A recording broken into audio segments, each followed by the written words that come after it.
Emotions were running really high in Park City, Utah, not only because of the 10 days of screen movies and great conversations, but that moment of many of us don't like to face, saying goodbye.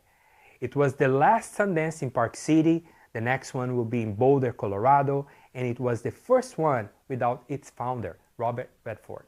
Founded in 1985, the festival, built for independent filmmakers, is now moving to Boulder, Colorado. Recognize the challenges Sundance has of trying to put on a film festival in a place that, 40 years ago was full of empty hotel rooms, and we were all dying for a reason for tourists to come to Park City in Utah. And now is just another big weekend in Park City. We have lots of visitation. We're international destination places or people want to come to. Many of the people I spoke with on Main Street say they have mixed feelings about the move.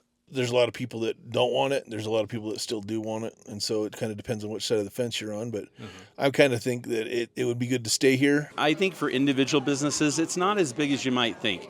It's, I think the tax base and things like that are the things where we see a lot of money. Small business, we see a portion, but it can be made up with other events and things. I think we'll probably be all right. Samantha lives in Salt Lake and works in Park City during the festival. Now that the festival is leaving, she has to get another job. I'd probably come back next year if it was here.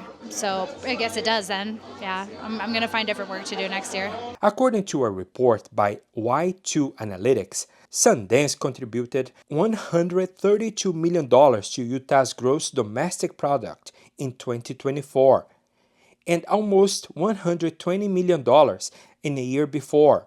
Each year, the festival creates more than 1,600 jobs for Utah residents and generates between $12 million to $13.8 million in state and local tax revenue. Colorado's offer included up to $34 million in tax credits over the next 10 years. Utah's proposal, meanwhile, included more than $12 million annually in public funding along with private contributions. As far as the local incentive package, we have about approximately $2.1 million possible. That's not cash, that's more in-kind support from police, fire, parking, transportation. Back on Main Street, there's a strong sense of loss and uncertainty. Local business owners and the community really look forward to the Sundance, and so it really feels sad that it's leaving. Where a company comes in and moves everything out of a retail store, they might paint, change the carpet, change the walls, and it's a completely different environment. They rent it out for 5 days. It's a big windfall for a small business owner, on Main Street and around town. That type of thing we're not going to see happen during a ski weekend. So you'll see some impacts for businesses there. Park City is not only losing the dollar value, kind of created this tidal wave that the rest of us in the arts world could ride for the rest of the year, right? You have Jacinda Ardern walking through the streets and people could think about democracy and what does it look like to have a really strong female leader that's young and vibrant. So many different ideas that Sundance was able to bring here to our small mountain community they otherwise would not have the opportunity to do. Without going into deep details, Catherine says they are planning something new for Park City.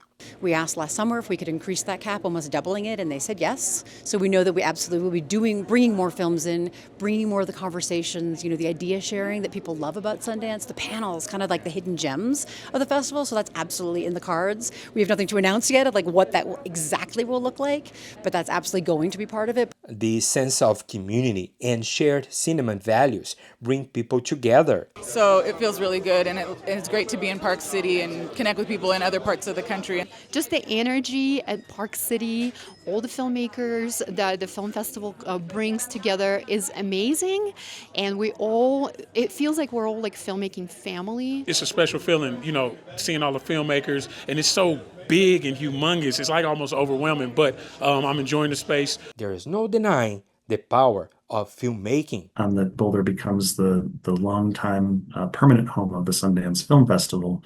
I know the governor has suggested that, over the 10 years, more than $2 billion in economic benefit for Colorado as a whole. In Park City, Gladson Martins for NorCal Public Media.